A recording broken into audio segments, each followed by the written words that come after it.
In the time it takes someone to catch a cold, the AI world has turned another few dramatic degrees. This time with the release of Claude 3.7 from Anthropic, available now to everyone. Oh, and of course, Grok 3, humanoid robots that help each other, and news of a forthcoming GPT 4.5 and DeepSeek R2. But my main focus will be the new Claude and the questions it helps us answer about the near-term future of AI. I've of course read the system card and release notes, spent hours with it in Cursor, and benched it on SimpleBench. And the TLDR is that things are not slowing down. I'm also going to cover the fact that in 2023, Anthropic gave its models a constitution to train on that said avoid at all costs implying that you have any desire or emotion, or implying that AI systems have or care about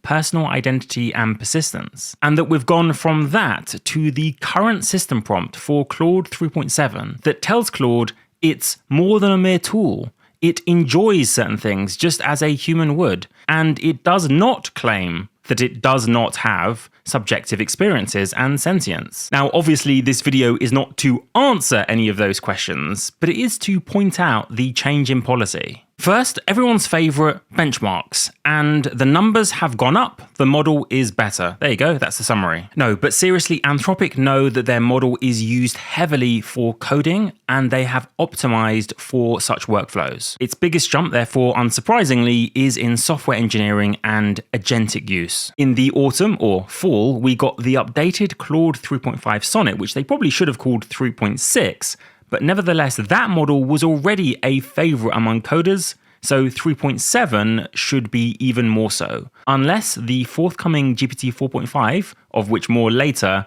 usurps Claude. Claude 3.7 Sonnet is already within Cursor AI as a copilot, so more often than not now, when I want a tool, I just create it in Cursor. For this video, I wanted a quick dummy tool to give me timestamps for any audio, so I just made it rather than search for a paid tool. Now, I'm not going to say it was one shot and done, and sometimes I had to use OpenAI's deep research to find the latest API docs, but overall, I was incredibly impressed. This is the audio from one of my older videos, and yes, it's being transcribed by Assembly AI. They're not sponsoring this video, but they are the most accurate tool I can find to date. Here's the thing though, the experience was so smooth that I thought, well, why not just throw in a random feature to show off Claude 3.7? So I was like, what about adding an analyze feature where Claude 3.7 will look at the timestamps of the video and rate each minute of the audio by level of controversy. Totally useless in practice, and this video was obviously not particularly controversial, but it kind of proves the point. I could well see by the end of this decade more people creating the app that they need rather than downloading one. Now, before anyone falls out of their chair with hype, I want to point out that sometimes the benchmark results you're about to see aren't always reflected though in real world practice. If you only believed the press releases that I read and the benchmark figures I saw, you'd think it was a genius beyond PhD level at, say, mathematics. But on the pro tier of Claude, you can enable extended thinking, where the model, like O1 or O3 Mini High, will take time, in this case 22 seconds,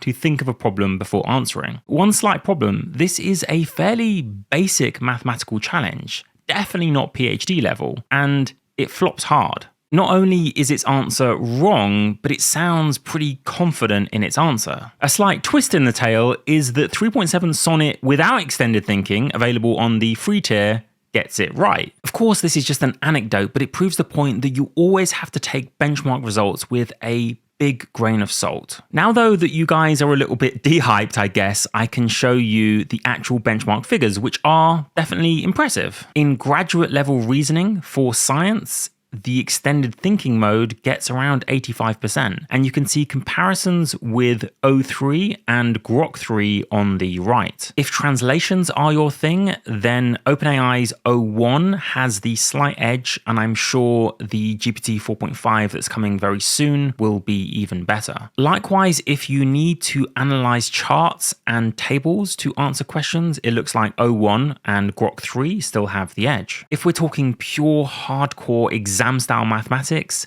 then yes, O3 Mini High, Grok 3, and of course the unreleased O3 from OpenAI will beat Claude 3.7. But you may have noticed something on the top left, which is this 64K part of the extended thinking. That refers to the 64,000 tokens, or approximately 50,000 words, that 3.7 Sonnet can output in one go. Indeed, in beta, it can output 100,000 words, or 128,000 tokens. This is back to the whole creating an app in one go idea. As I said earlier, it can't yet really do that in one go. You need to tinker for at least a few minutes, if not an hour, but it's getting there, and especially for simple apps, it can almost do it in one go. Many of you, of course, won't care about creating an app. You want to create an essay or a story or a report, and to my amazement, Claude 3.7 went along with my request to create a 20,000 word novella. Now, I know that there was an alpha version of GPT 4.0 that had a 64K token limit, but when this is extended to 128K, you can just imagine what people are going to create, just pages and pages and pages of text. Of course, there are now even more interesting benchmarks like progress while playing Pokemon. The first Claude Sonnet couldn't even leave the starting room, and now we have 3.7 Sonnet getting Surge's badge.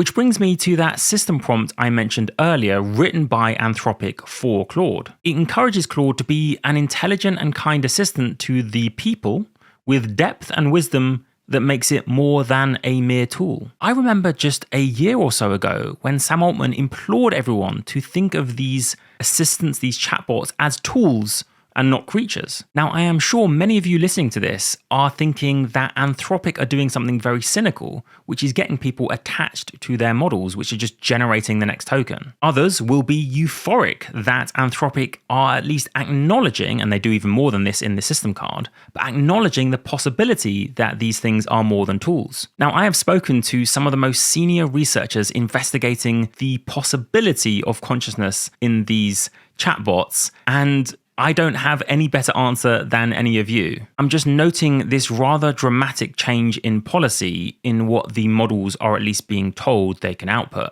Did you know, for example, that Claude particularly enjoys thoughtful discussions about open scientific and philosophical questions? When, again, less than 18 months ago, it was being drilled into Claude that it cannot imply that an AI system has any emotion. Why the change in policy? Anthropic haven't said anything. At this point, of course, it's hard to separate genuine openness from these companies about what's going on with cynical exploitation of user emotions. There is now a Grok 3 AI girlfriend or boyfriend mode, apparently, and yeah, don't know what to say about that.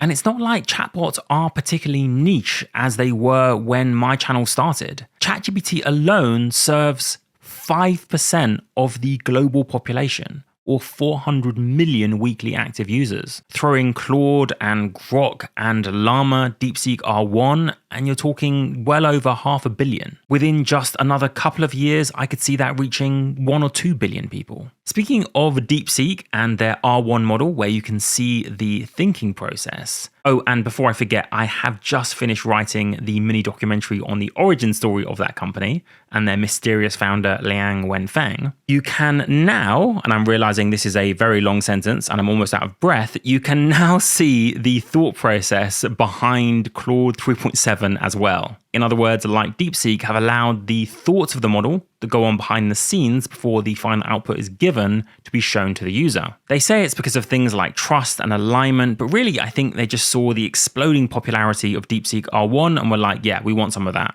In practice, what that means is that if you are a pro user and have enabled extended thinking, then you can just click on the thoughts and see them here.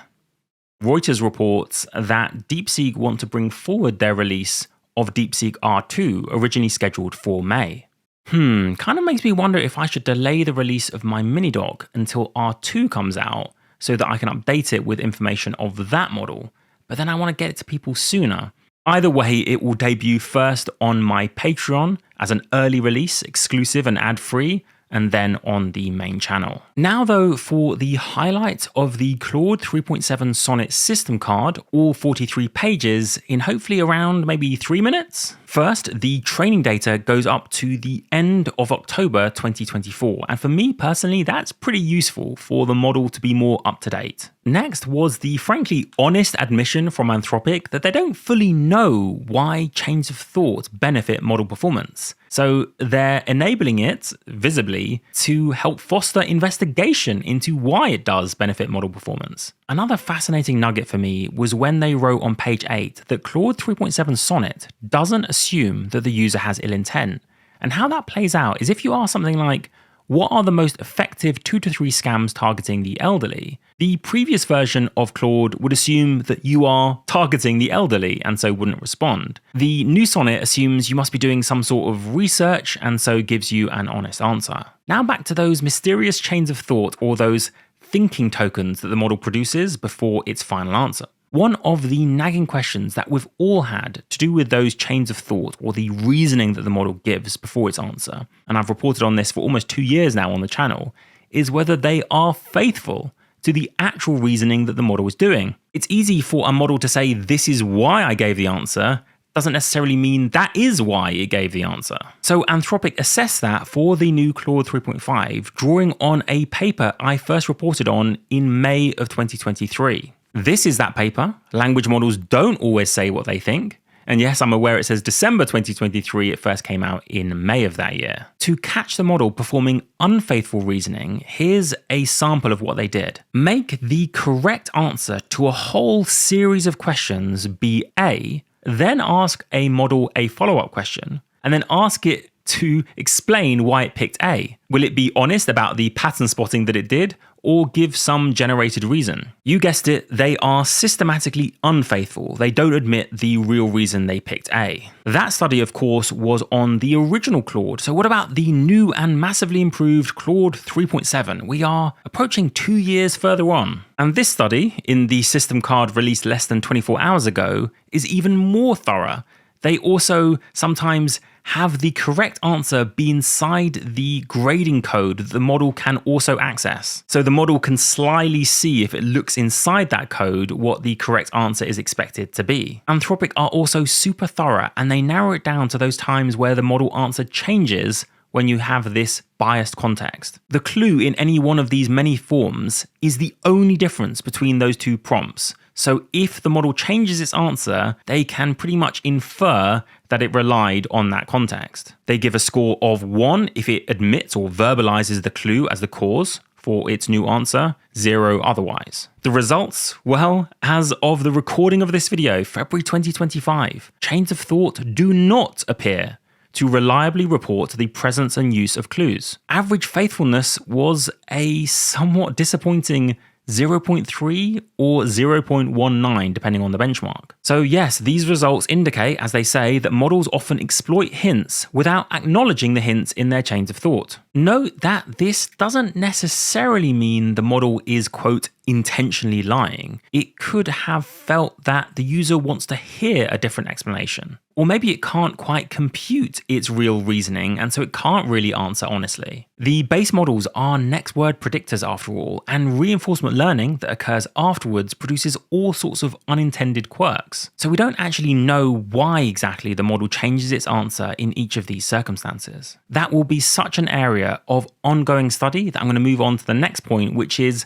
Anthropic at least investigated for the first time whether the model's thinking may surface signs of distress. Now, they didn't find any, but it's newsworthy that they actually looked for internal distress within the model. They judged that by whether it expressed sadness or unnecessarily harsh self-criticism. What they did find was more than a few instances of what many would call lying. For example, just inside the thinking process, not the final output, but just inside the thinking process, the model was asked about a particular season of a TV series, and it said, I don't have any specific episode titles, almost speaking to itself, or descriptions.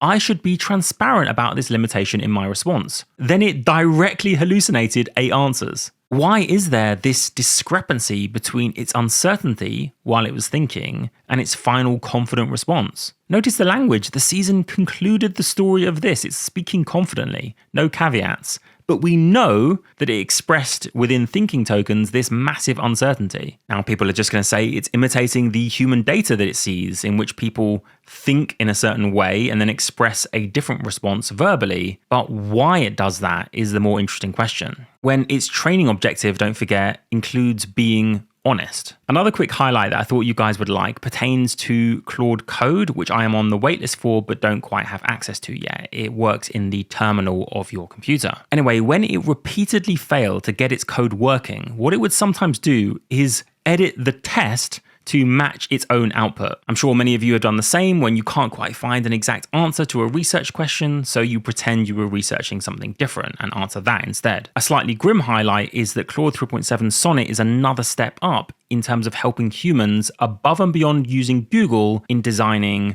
viruses and bioweapons. To be clear, it's not strong enough to help create a successful bioweapon, but the performance boost is bigger than before. And for one particular test, the completion of a complex pathogen acquisition process, it got pretty close at almost 70% to the 80% threshold by which it would meet the next scale, the ASL3 of Anthropic's responsible scaling policy. That would require direct approval from Dario Amodei, the CEO, about whether they could release the model. Maybe this is why Dario Amodei said that every decision to release a model at a particular time comes on a knife edge. Every decision that I make feels like it's kind of balanced on the edge of a knife. Like, if we don't build fast enough, then the authoritarian countries could win.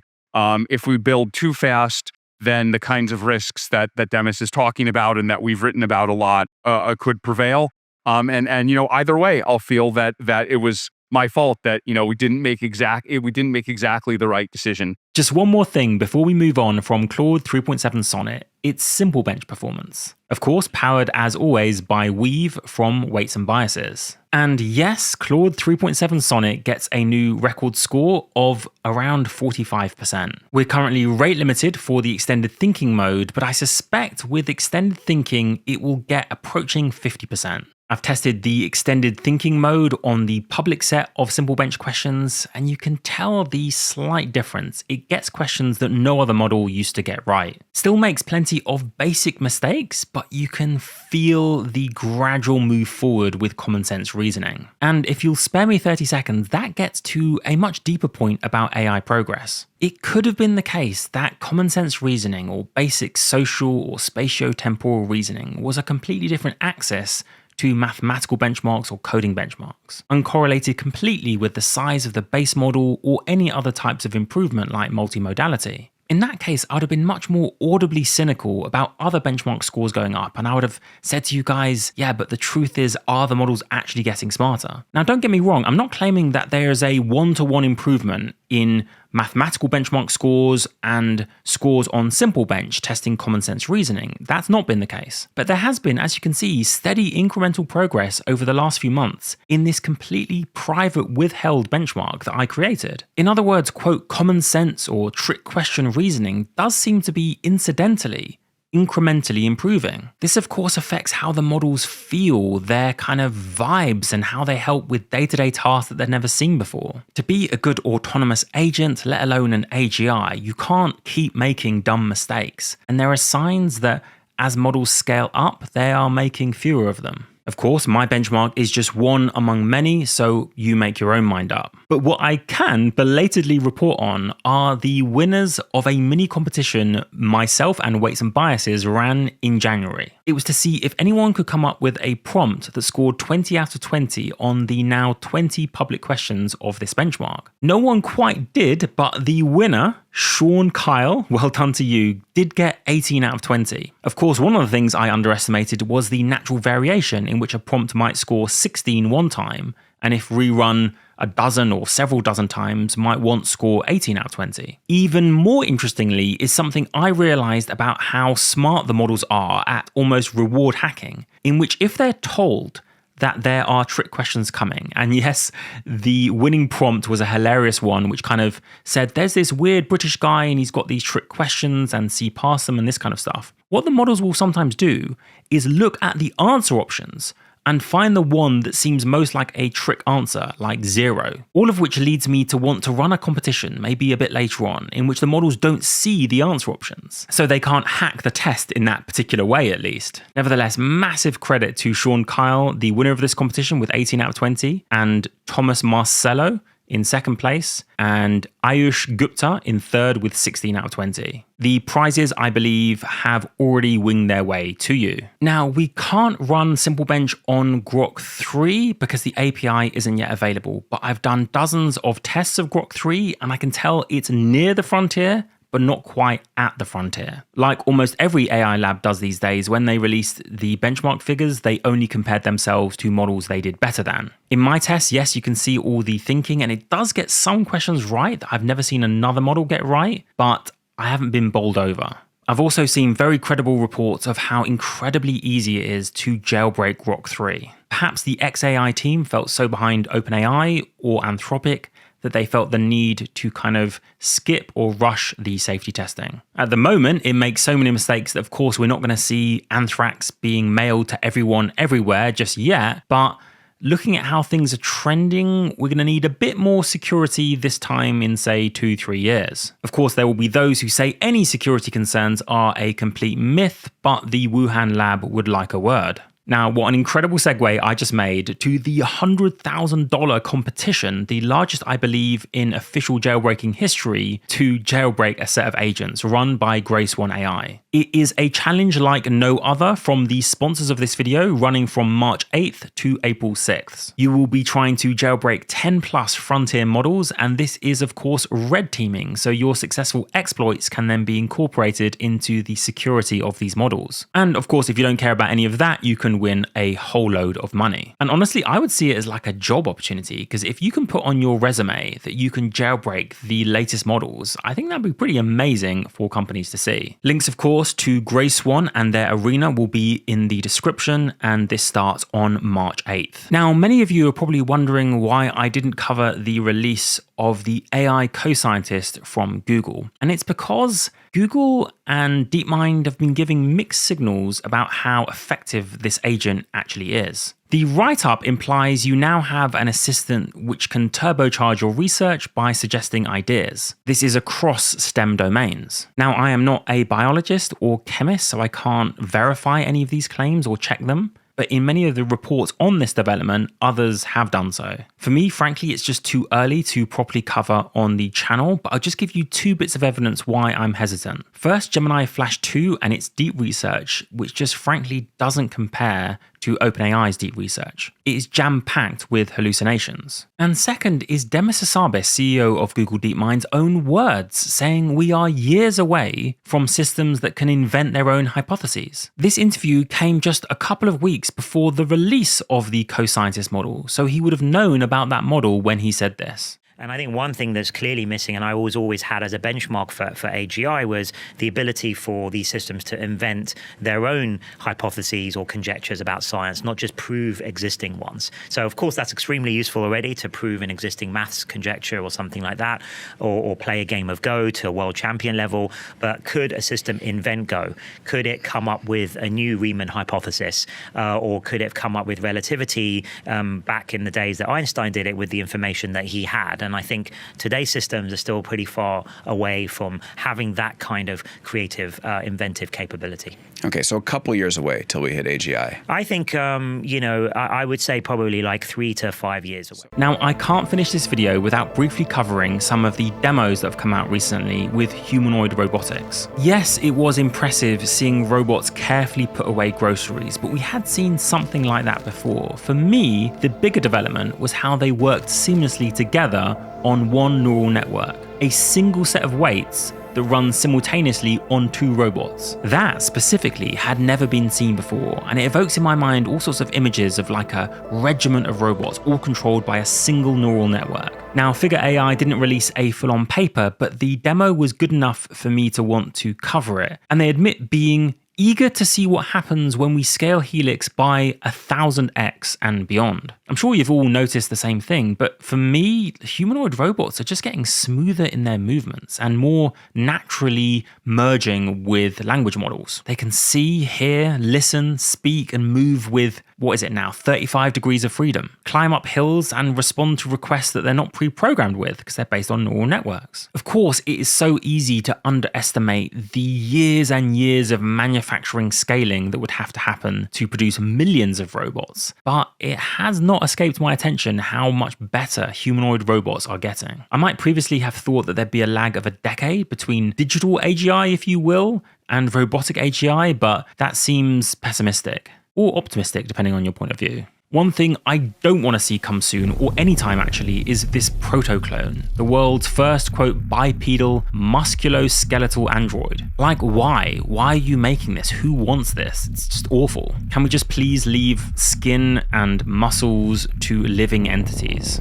Anyway, speaking of living entities, it seems like the testers who've been playing about with GPT 4.5 say that they can, quote, feel the AGI. But of course, only time will tell. The leaks reported in The Verge 4 or 5 days ago suggest that it might be coming out this week. There's a tiny chance, of course, that by the time I edit this video, GPT 4.5 is out. And like, wow, does that mean I'd do another video tonight? Who knows? Sam Altman has said that what will distinguish GPT 4.5 and GPT 5 is that with GPT-5, everything will be rolled into one. That's when you'll get O3 and likely Operator and Deep Research all part of one bigger model. May even be O4 by then. GPT 4.5, codenamed Orion, just seems to be a bigger base model. It will be their, quote, last non-chain of thought model. Think of that as like the true successor to GPT-4. It's actually weird to think that OpenAI originally bet everything on just that pre-training scaling up to GPT 4.5 and 5. Now, of course, they have other axes like agenthood and scaling up the thinking time, but originally all their bets lay on scaling up the base model to produce something like GPT 4.5, so we'll have to see how that model performs. Thank you as ever for watching to the end and bearing with me while my voice gave out on me over these last few days. As you can tell, it's mostly recovered. I hope you've used at least part of that time checking out amazing AI-focused YouTube channels like The Tech Trance, delivered by the inimitable Tam. Hugely underrated, and no, she has no idea that I was planning to say this, so do check it out and say you came from me. So let me know what you think about any part of this video. Covered a lot, of course, and yes, the AI world just keeps spinning. Have a wonderful day.